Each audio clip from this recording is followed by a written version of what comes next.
Hey everybody, Uncle Rich here for Who's Telling the Truth. Guys, today is, it's March 30th, 2015.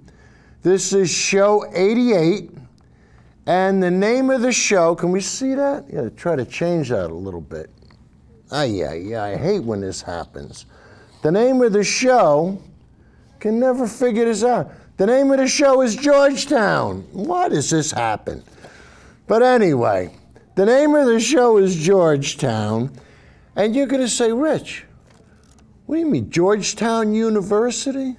No, guys, I'm talking about the first city. Georgetown is going to be the first city in the United States to get all its electric power from wind and solar.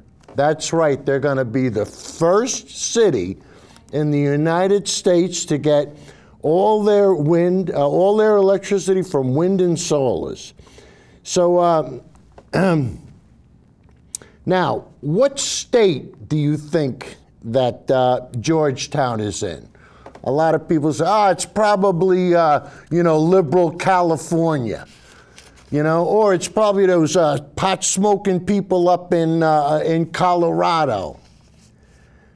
Guys, Georgetown, believe it or not, is in the state where you can get the vanity license plate that shows an oil derrick.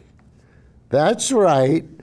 Georgetown is in the state that has the black gold, the Texas tea, the largest oil-producing state in the country, Texas. That's right, Georgetown, Texas is going to get all its electricity from wind and from solar. And it'll be the first city in the United States to do so. Now, I don't want the people in Burlington, Vermont to get upset, because Burlington, Vermont was the first city in the United States to go renewable, but they used water and biomass as well as wind and solar. So this really sets Georgetown apart from everybody else. And guys, this is when you see the clips on this, you're gonna go, it's a game changer. And it's a deal breaker. Why? Because they can buy the power. Right now, they can buy the power cheaper than they can get it from any other source, and it's guaranteed not to go up. The wind will stay constant for 20 years, and solar is guaranteed for 25. That's how long they guarantee their products for. So guys, you're starting to see things are changing. And when you see the clips, and when it all comes down to one thing, money. And when people say, you mean we could do the same thing in our community? We could save as much money as they're saving in Georgetown? Yes, we can. And guys, after the show, I'm going to give our Mayor Boughton a call, and I want to see what the city of Danbury is doing. And maybe, just maybe, we could be the first city in the state of Connecticut to go completely renewable. Wouldn't that be a feather in our cap? And we could say we all owe it to Who's Telling the Truth. Now, guys, tonight I got to give a special shout out to Uncle Joey. Uncle Joey sent me a clip that just knocked me off my feet. And I asked him, I said, Joe, where did you get the clip from? And he taught me a trick. When you Google stuff, he said, Google it using the word satire. And guys, I want to tell you, some of the clips we have on tonight are just going to blow you away. That's how funny they are. And, I said to Joe, Joe, I want to give you a shout out. And he said, go ahead. So I'm going to put his Facebook page up. Judy, if you could put that up for us. That's the first. This is Joe's Facebook page. It's Things to Ponder. And you could see it says, more ice age at the polls, Global warming, less ice age at the pole. So, you know, Judy, if you come back to me, so guys, we know that Uncle Joe is a real person. You know, some people were saying, Richie, are you just making this up? No, he's and guys, go. And when you see the stuff that he posts, you're gonna go, wow, wow. But I tell you, I've learned so much from him.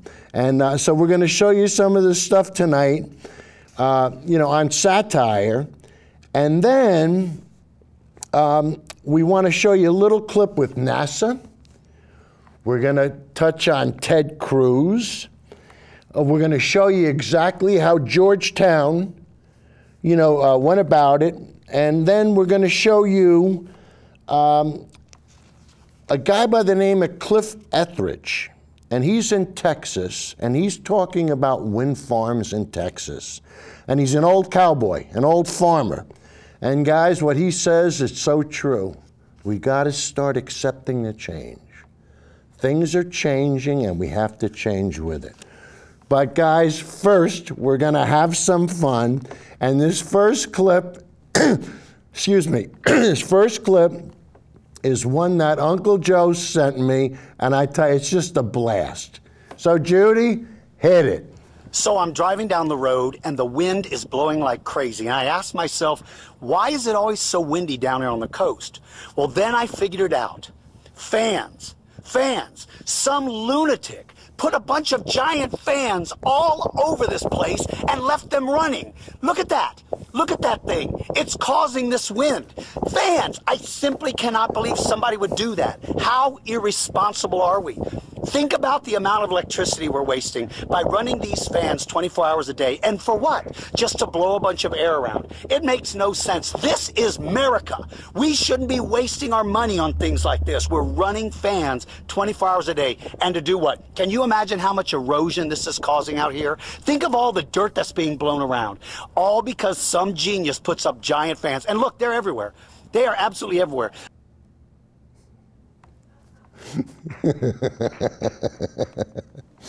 Guys,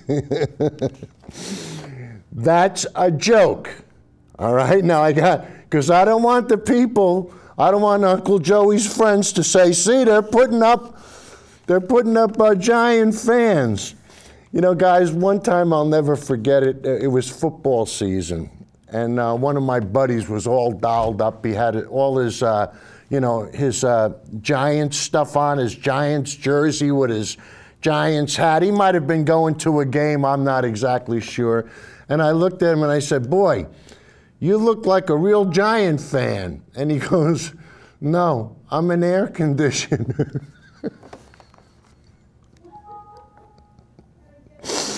All right, so anyway. Now, do you notice what he said at the end with the turbines? He said, look, they're everywhere. And Joe, this is like the conspiracy. They're coming to get you, Joe. Watch out, the conspiracy, they're out to get you. So the next clip, we're going to show you what the coal lobby has done to influence the simple folk when it comes to wind. So Judy, hit it.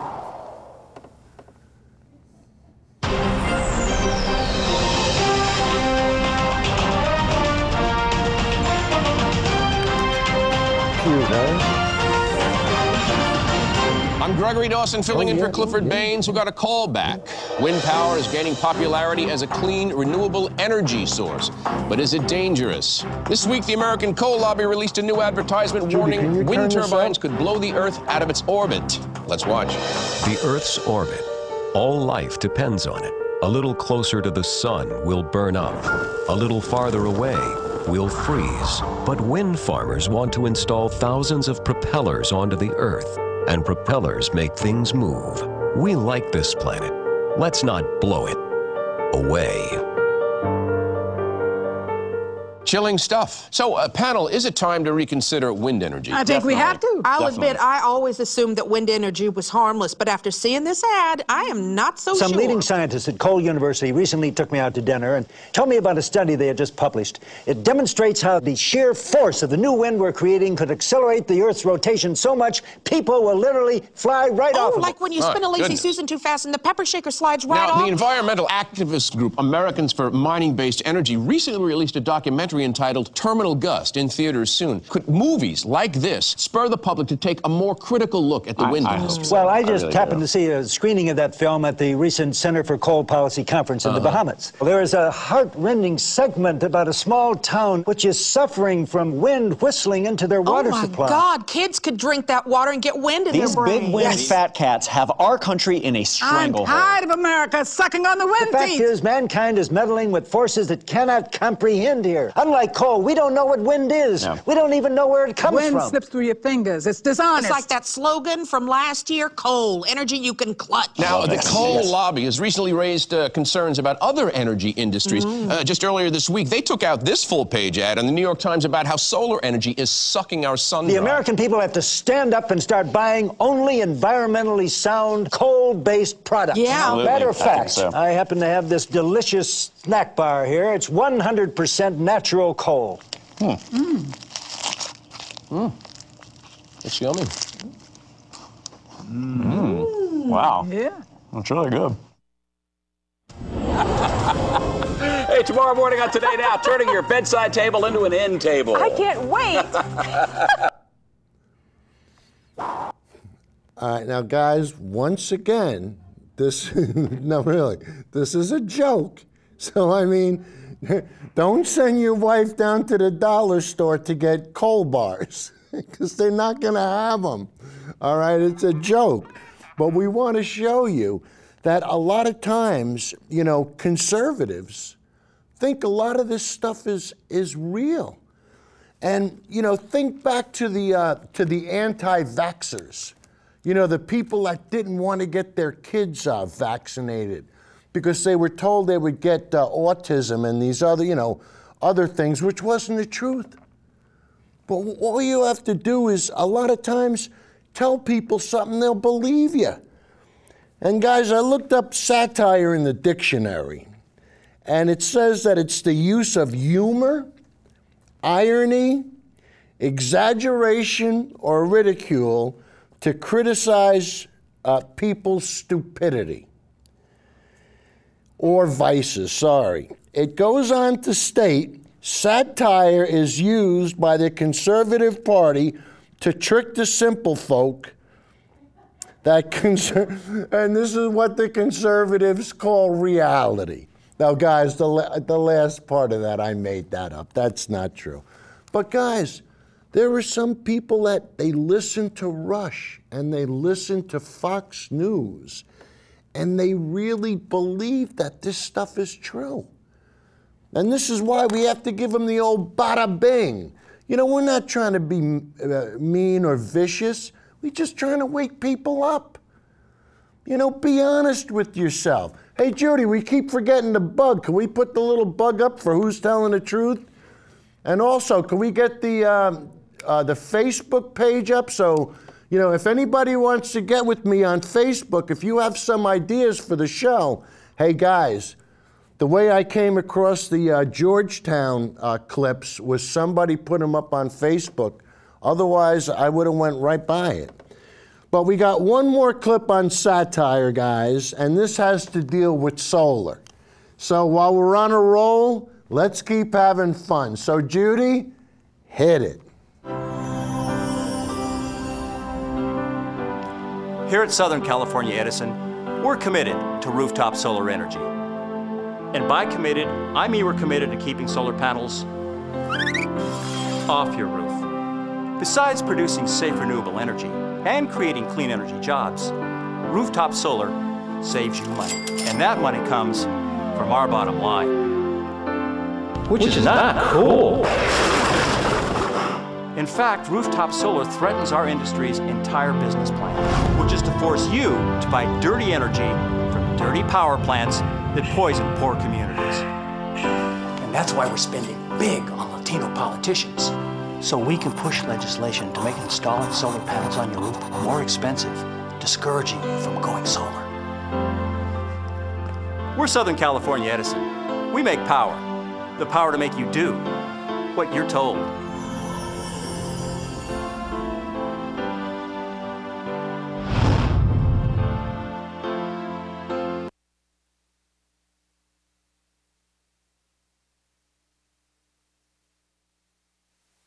Comes to solar and electric, you're going to pay an electric bill one way or the other. Each month you're going to pay an electric bill, right? So would you rather have your money go into the pocket of a shareholder of a corporation, or would you rather have your money go into your own pocket? You know, we always hear about trickle-down economics, redistribution of wealth. Guys, here's your opportunity. Put solar panels on your roof and let the money trickle down into your pocket. You can eliminate uncertainty and be a job creator at the same time. We gotta have kids up there putting this stuff on the roofs.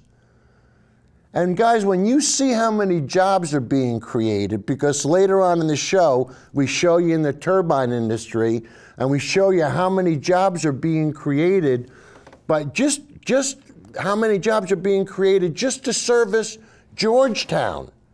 And guys, you know how many Georgetowns there are in the United States? It doesn't end.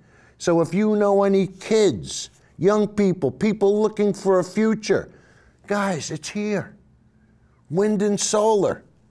I'll tell you though, we're gonna show you some stuff on the wind, and it's called Turbine Cowboys.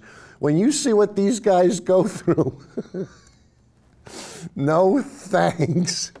Hey, whatever they want to get paid, they deserve it, because when you see these guys, it's gonna blow you away.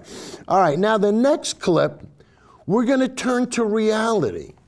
But we don't want to shock the simple folk, so we're going to use reality in cartoon form. But this is a clip from NASA, and you'll understand exactly what's going on with global warming. So Judy, hit it. Did you know that the Earth's average temperature has risen over 1 degree Fahrenheit in the past century? It might not sound like much, but think about it this way. A 1 degree rise in your body temperature can lead to a fever. 5 degrees can land you in the hospital. So guess what? Our Earth has a fever, and scientists believe Earth's temperature could rise by 3 to 10 degrees this century. Why? For one thing, greenhouse gases in the atmosphere. They raise the temperature by trapping heat. And warmer temperatures means, you guessed it, less snow and ice. As they melt, what's left behind are darker patches of land and water. And guess what dark colors do? Here's a hint. Ever try wearing black clothes to the beach? Not a good idea. Black absorbs more sunlight, thus emits more heat and makes you warmer. Not good for you or the Earth. Here are some other possible symptoms of planetary fever: shrinking glaciers, shifting plant and animal ranges, sea level rise, more intense heat waves, stronger hurricanes. Experiencing any of these symptoms? It's time to seek attention right away. Remember, the planet you save may be your own.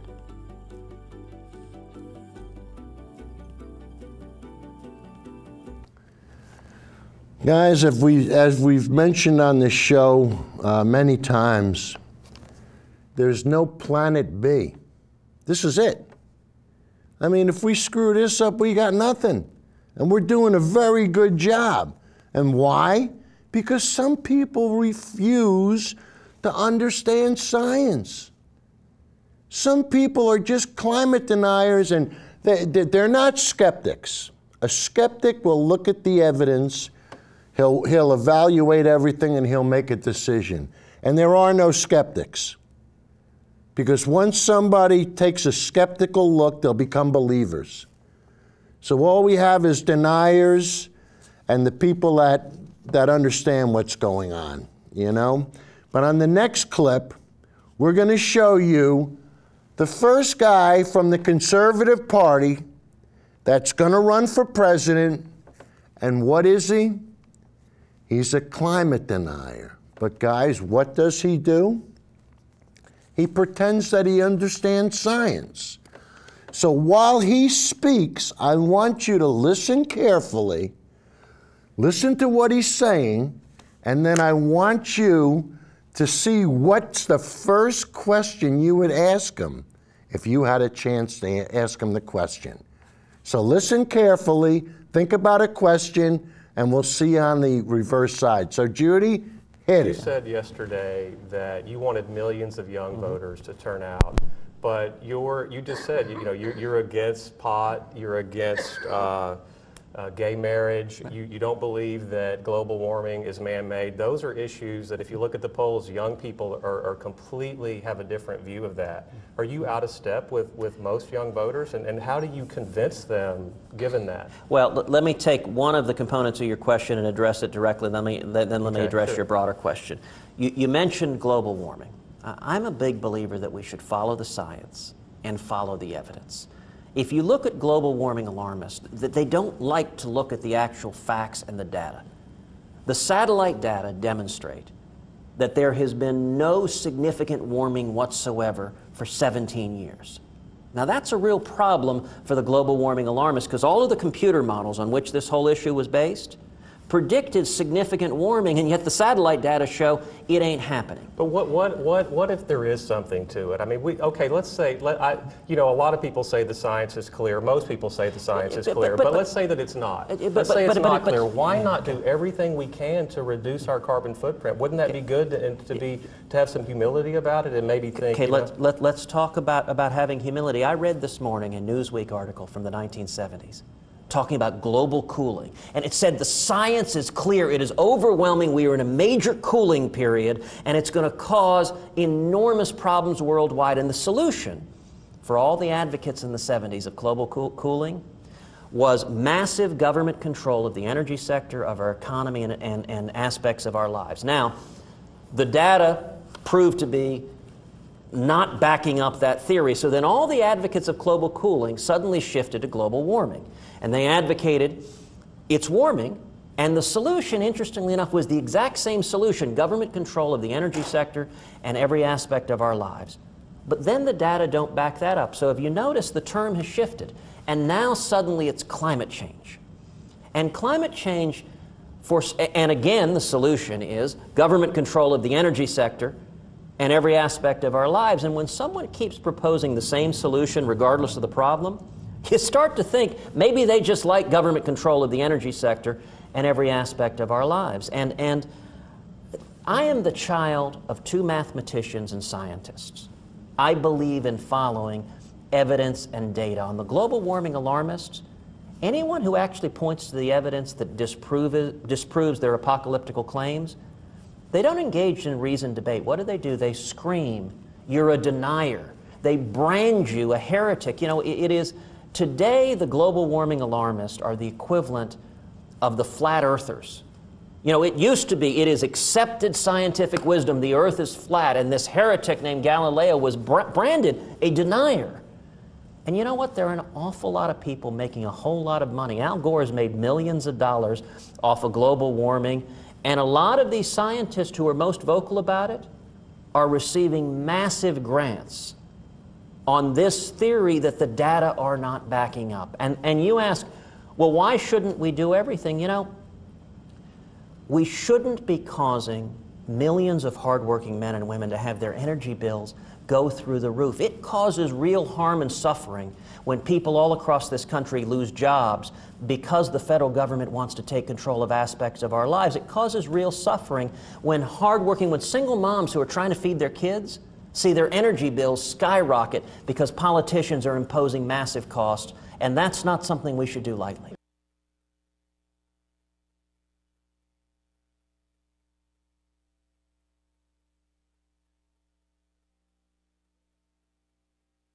All right, guys. Now, did you hear how redundant he was in his replies. If you watch the last few shows we've done, we watched, we showed you Denial School.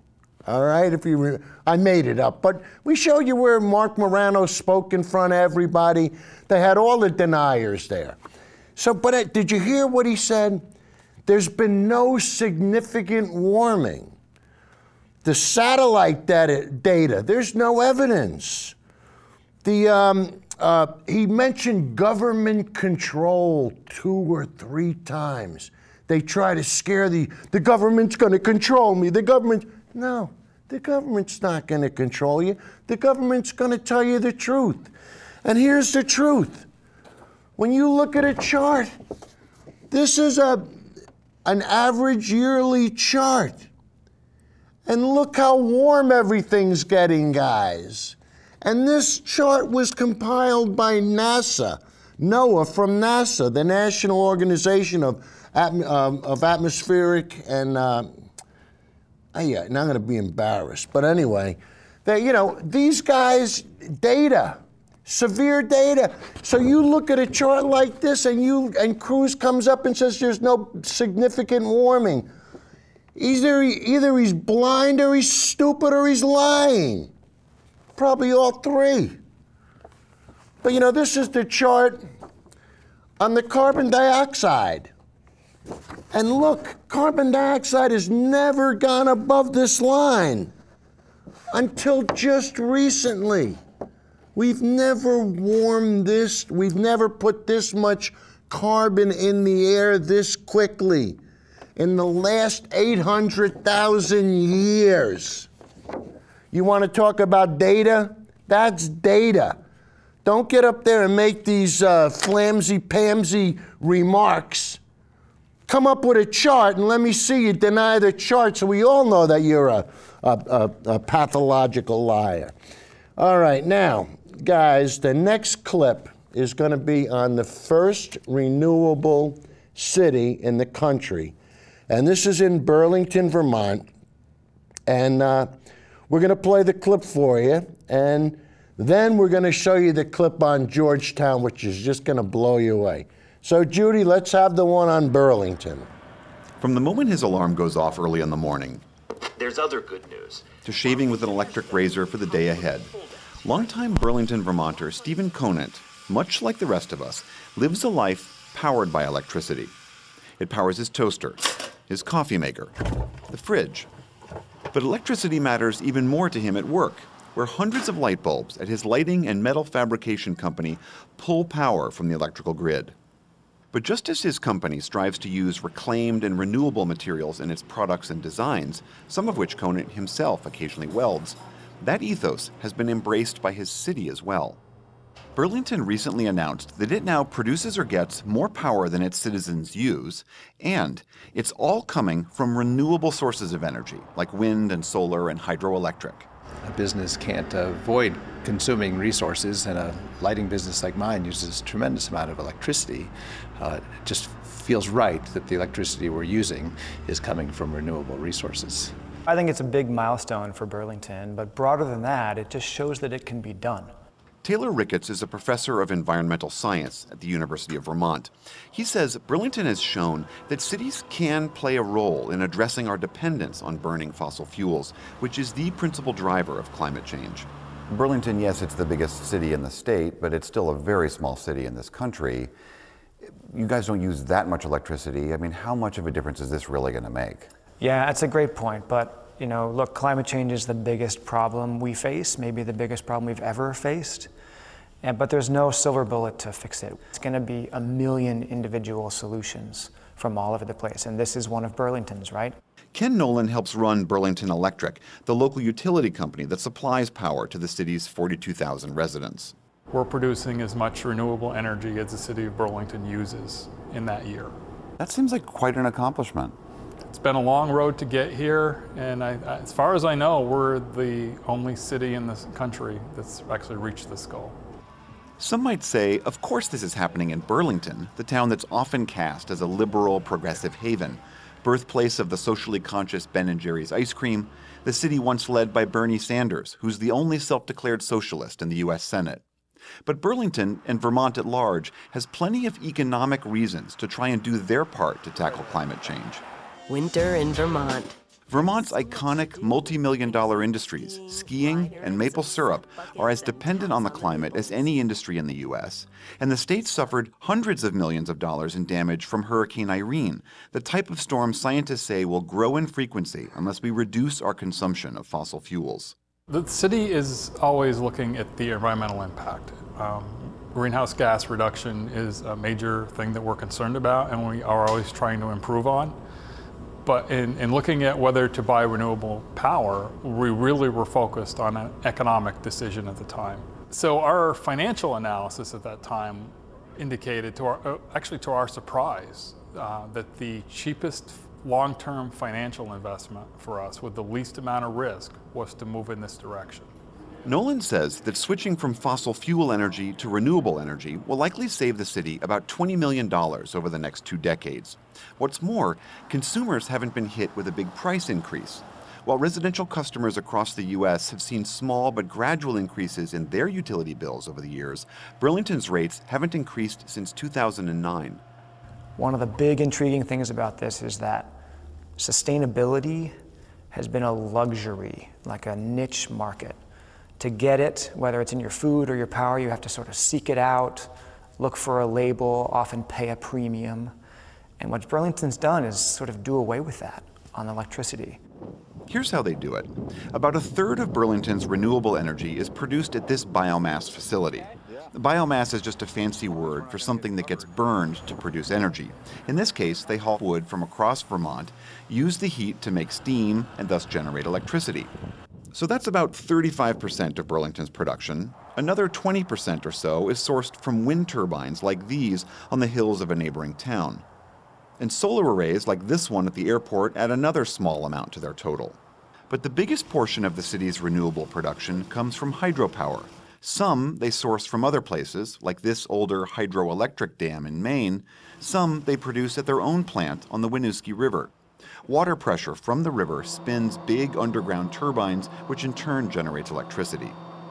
All this is what accounts for the city's ability to produce as much energy from renewables as it uses in a year. But Burlington's efforts have attracted some criticism. Sandra Levine is a senior attorney at the Conservation Law Foundation. Burlington is making claims that they're providing 100% renewable power to their customers, and that's not really accurate. Levine is an environmental attorney, and while she commends Burlington's renewable push, she says the city is taking some liberties with its accounting and with what kinds of renewable energy it employs, like relying on that old Maine hydro plant, which isn't considered as green as brand new wind and solar facilities are. So when you see Burlington come out publicly and say, we've gone 100% renewable, what's your reaction? You're on the path, but you're not really there. And I really look to Burlington Electric to provide some stronger leadership to really show how what they're doing is adding to the overall renewable supply for the region, because that's where we need to be going. But Ken Nolan argues that they have to use those older renewable facilities for now. And by proving that renewables can work reliably and be profitable, Burlington can help spur a growing market for new renewable energy in the whole region. Some of our opponents, in my opinion, take a short-sighted view. They say they're very purist about, well, the renewable energy should be brand new and it should be today. I want New England to be 100% renewable across New England. The way you get there is by giving the folks who are actually building the projects the money they need to build the projects. Taylor Ricketts says what Burlington's done could be replicated elsewhere. It's not some quirk of geography or weather that got the city to where it is now. There's nothing magic about Burlington in terms of where it sits. It's not a lot windier here or a lot more rivers here, or certainly not a lot sunnier here than lots of parts of the US. It was just a bunch of decisions made over 10 years or more to get towards renewable energy. Guys, it's a bunch of decisions that are being made that change things. And now we're going to come to the meat of the matter. You know, we're going to show you the clip on Georgetown. And, you know, this is from a regular news outlet in Georgetown, and we'll play the clip for you, and then we'll talk about it. But I tell you, you guys, you're watching the deal breaker. This is it. This is the game changer. So Judy, hit it. We don't want any surprises on our utility bill at the end of every month. The City of Georgetown has agreed to contracts they say will help the environment but give consumers a steady, competitive rate for decades to come. KXAN's Rob Scott shows us how those plans include 100% green energy. Banners marking Southwestern University's 175th anniversary fly around campus and around town. For the last 5 of those years, the campus has been entirely powered by renewable energy. The two came together at the right time, and so in the process of negotiating, we wound up with a 100% wind power agreement with Southwestern University in the city of Georgetown. Now the city of Georgetown is following suit. But while Southwestern's move was a student-led push for green energy, the city was simply searching for the most consistent, competitive rate. 100% green option just was a side benefit of the fact that we made a business decision for the most cost-effective resource, and it just happens to be solar and wind. A new solar agreement and a wind power agreement from last year will combine to make 100% of power used in the city renewable. City leaders say for a good rate. You know, with the rate of inflation going forward, their actual price of energy is going to decline over the course of the contract. Bob sees these renewable changes putting the city and the university on the map. That vision would be for Southwestern University and the city of Georgetown to be the greenest city and university in the state or the nation for that matter. In Georgetown, Rob Scott, KXAN News. The solar and wind energy will be coming in from West Texas. City leaders believe these changes could make Georgetown appealing for companies and retailers looking to relocate to Central Texas. Cities across Central Texas are moving in the same direction as Georgetown. Last December, the Austin City Council passed a new energy plan. It would require more than half of the city's energy to come from renewable resources by 2025. As part of the plan, Austin Energy will stop using the older gas-fired Decker power plant, but some groups are worried this move will increase energy rates in Austin. An Austin Energy spokesperson told us rates should not rise more than 2%. Guys, I want to quote what the mayor, Del Ross, said again, because this, you know, we've spoken about changing the business model so many times on this show. And virtually this is what they've done. But this is what he said. Our move to wind and solar is chiefly a business decision based on cost and price stability. They're not doing it to be warm and fuzzy. They're not doing it to be green. They're doing it for the money. And once other towns start to see this, maybe the light will go on. And like I said, I'm going to be in touch with the mayor, and I'll let you guys know what happens next week. You know, I really have no idea what's going to happen. But guys, I'll pick up the phone, and I'll give it my best shot. And there's only one or two things that's going to happen. Either he's going to welcome the idea or he isn't. But now everybody can start to get on board with the idea because we share this on Facebook and we share everything. Right, Joey? Now, really, and a lot of the stuff on tonight's show, it's all because of Joe. And, you know, people say, Rich, why do you blog with him? You're never going to change his mind. That's fine. He gives me ideas, and I appreciate that. So, Joe, once again, thank you. All right, now, the next clip, we're going to show you an old-timer and how he wants to talk about accepting the change that you need to develop when you want to change the business model. So, Judy, hit us with the next one. You know, when I first started to introduce this idea to the landowners here, I believe the concerns are universal. And one of them is the just acceptance of change. Roscoe is kind of a quintessential old Western town. I remember driving into this town in the evening. There was no one. It was maybe 6:30, 7 o'clock at night. The town was shut down. The businesses were closed. And you swear it was 3 in the morning. We start getting closer to the high school. The lights are on. And there's the fire truck. So the fire department's there. The sheriff department's there. The whole town, you know, there for the game.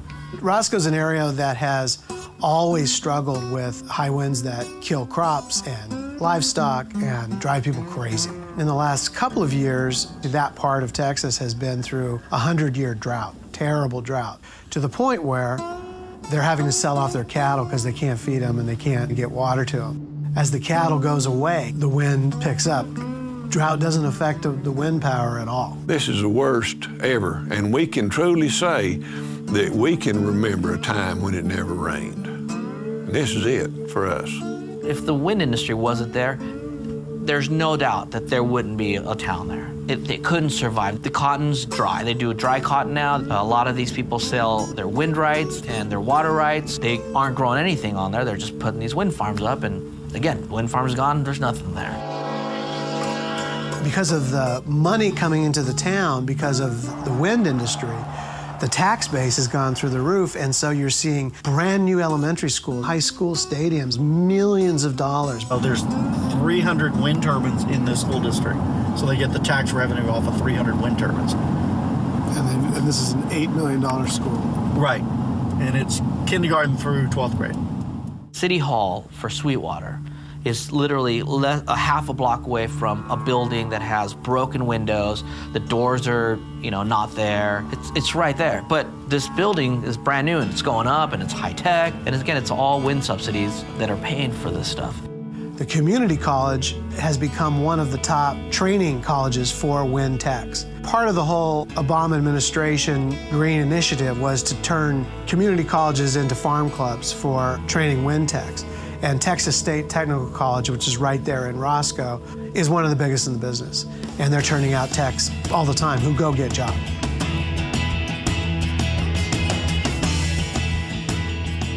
The guy who was our wind guru and the guy who was hugely instrumental in bringing the wind industry to Roscoe, an amazing and brilliant one-armed cowboy named Cliff Etheridge.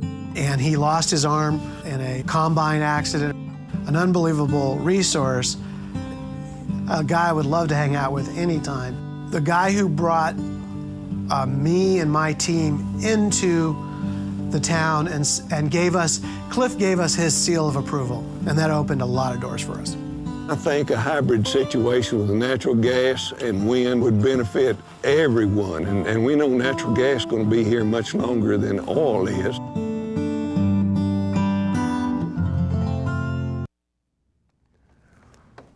Guys, the times, they're changing.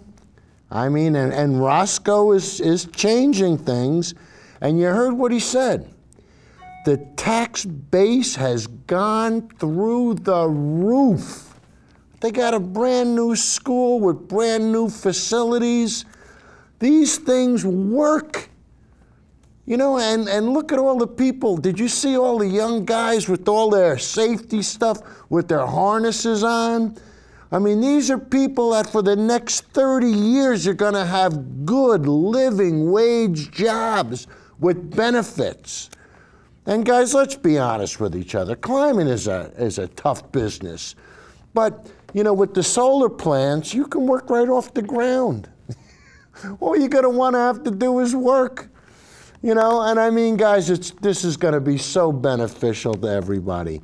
But the next clip, I didn't even know this show existed, guys.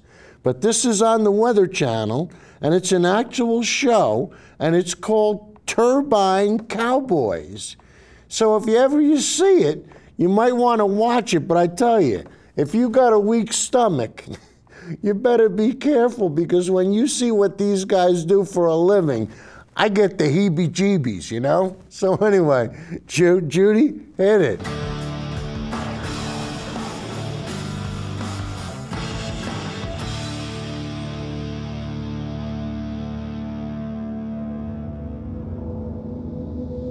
On the plains of western Idaho, near the Great Twin Falls, multi-generational cattle ranchers are conquering a new frontier by installing wind turbines on their spreads. The wind might be free, but capturing it isn't. And keeping these massive machines running day in and day out is an expensive and sometimes dangerous proposition. On a cold and sunny November day, a snowstorm warning is in effect, and a major ice storm is due just after lunch.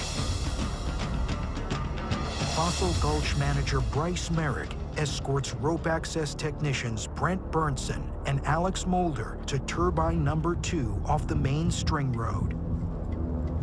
It's a dangerous job. You always got to keep that fear meter right in the middle.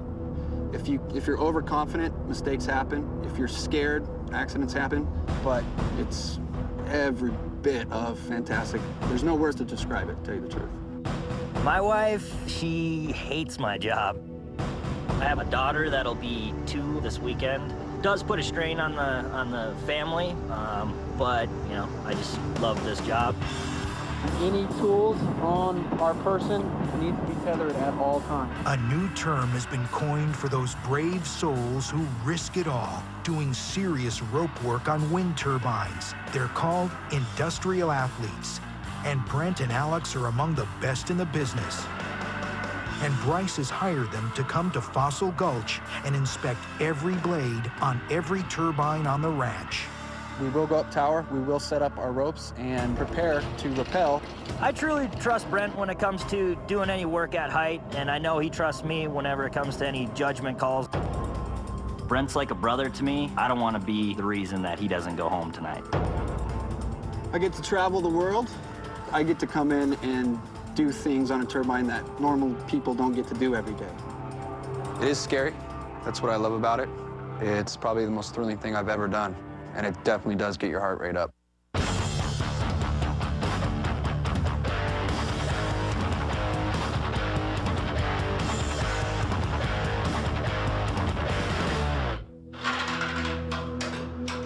I've been climbing turbines for years, and it can be scary. You look up and it's like, oh no, I gotta climb a ladder that's 300 feet straight up in the air. When I first started in the wind industry, I wasn't a big fan of heights, and I really didn't know what it was gonna be like to be that high. The first time I had to go on top of the nacelle, I was on my hands and knees and crawling around, and I hated every minute of it. Each turbine measures 374 feet from the ground up to the point on the top blade. The blades are 120-foot fiberglass tubes, and they can become lethally damaged by lightning, storm force winds, bugs, and birds. Each blade costs upward of $250,000, so keeping them in fighting shape is a big part of the wind business. Final moments of ascent, when you get towards the top of the turbine, you're going to come to what's called the yaw deck. And once you get onto the yaw deck, now we have rotating equipment.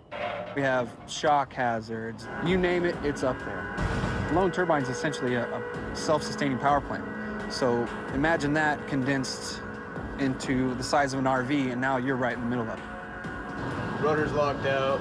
It's not going to rotate. We've got manual yaw on the machine. Let's go to our wind speed. Check that out.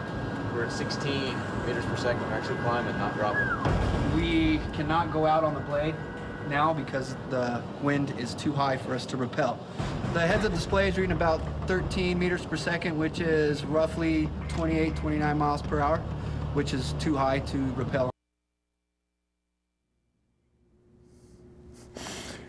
Guys, I don't know what they get paid for a living, but it's not enough. I mean, can you imagine hanging off that stuff? I could never do it.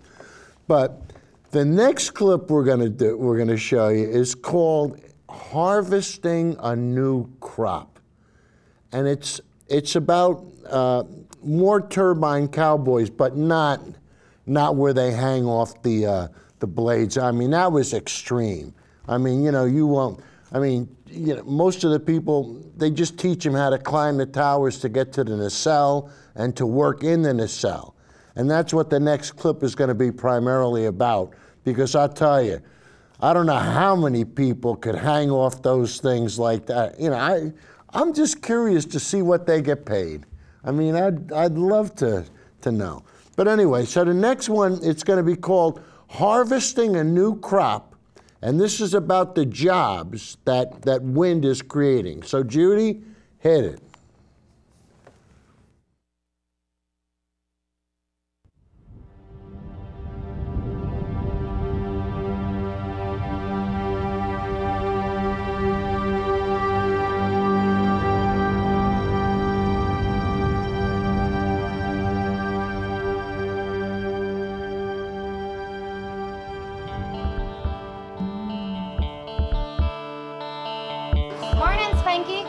Hi, honey. How are you? 11:37. Okay, 171, please. Here you go, darling. It's hot. We see at least 300 employees from the wind turbines through here every day. Yeah. Good morning, Mark.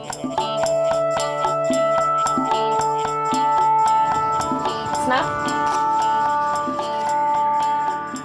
Donuts, coffee, breakfast, and lunch. A ton of energy drinks go out of here, yeah.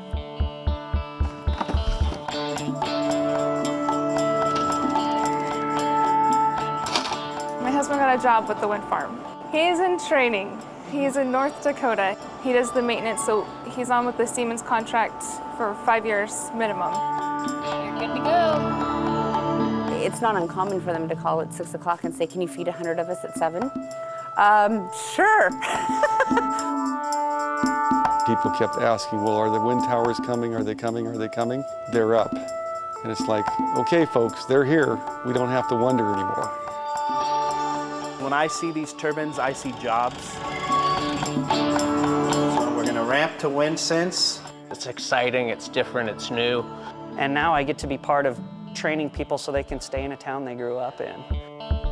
Prior to the turbines, the wind energy being here, if you graduated from high school here, you left because there wasn't anything to keep you here.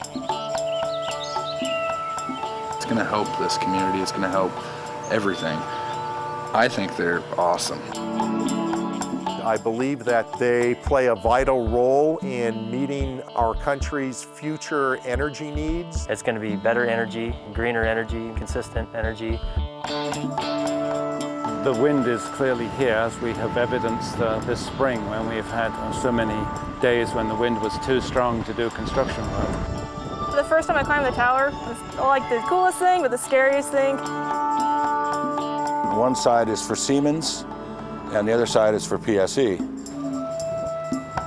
I've farmed most of my life, but I've usually done some other work. A job came up here with Tice to help out on the substations, so I thought, well, that sounds like a pretty good deal. So it's a win-win for everybody. Win for our county, win for the whole nation. It's a great thing, it really is.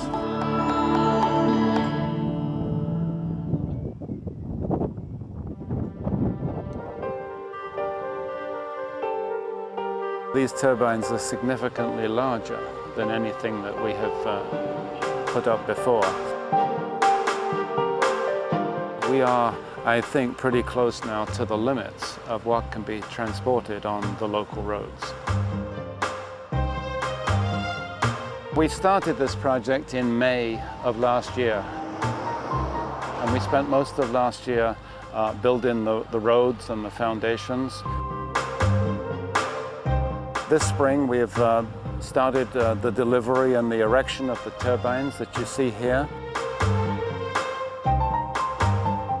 At our Lower Snake River wind plant, we're employing the Siemens 2.3 megawatt turbine, and that is a turbine that has some advanced technologies. It's very cutting edge equipment. At Lower Snake River with the new turbines, that's such a fascinating aspect now for me. It's a way to kind of start with a new toy, the new version, the latest and greatest. I've always been enthralled by these windmills because they're so huge and amazing looking.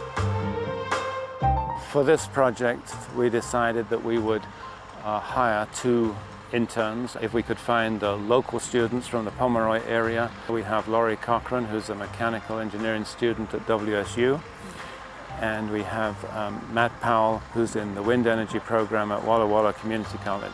So we're gonna go back into run. I'm passionate about wind and I'm passionate about having trained people in the field. Now we're starting to rotate, we're starting to get going. At 43, in a million years, I never thought I'd have the opportunity to go back to school and get trained in something that's so exciting. E-stop to Prest. I came over for worker retraining from Seattle through the VA hospital, utilizing my veterans benefits. I was a CB, Mobile Construction Battalion, Desert Storm.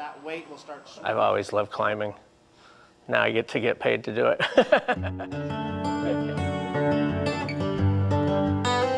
To come to school and to have guys really interested about a capacitor, about a transformer, it's something I know about and I get the opportunity to share this with them. I couldn't ask for a better job.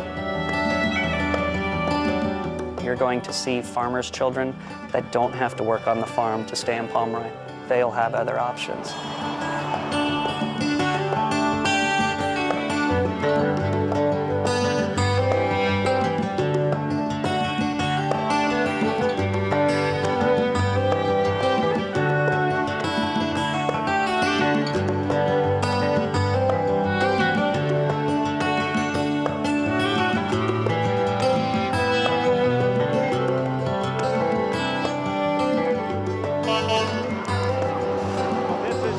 Generator, the nacelle as it's called.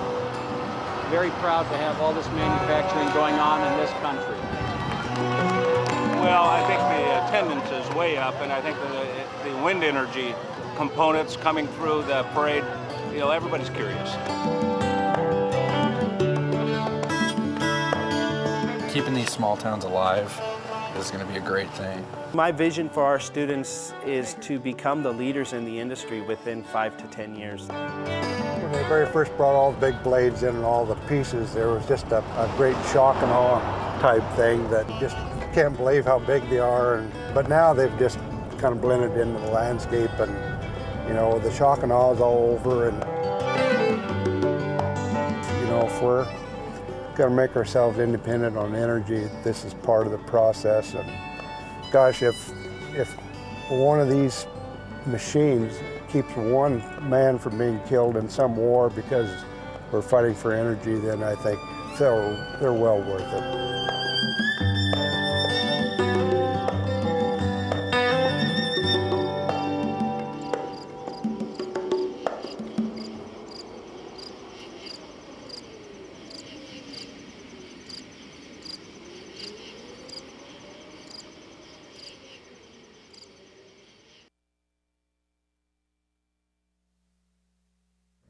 When we use solar, we'll never have kids to go fight for oil.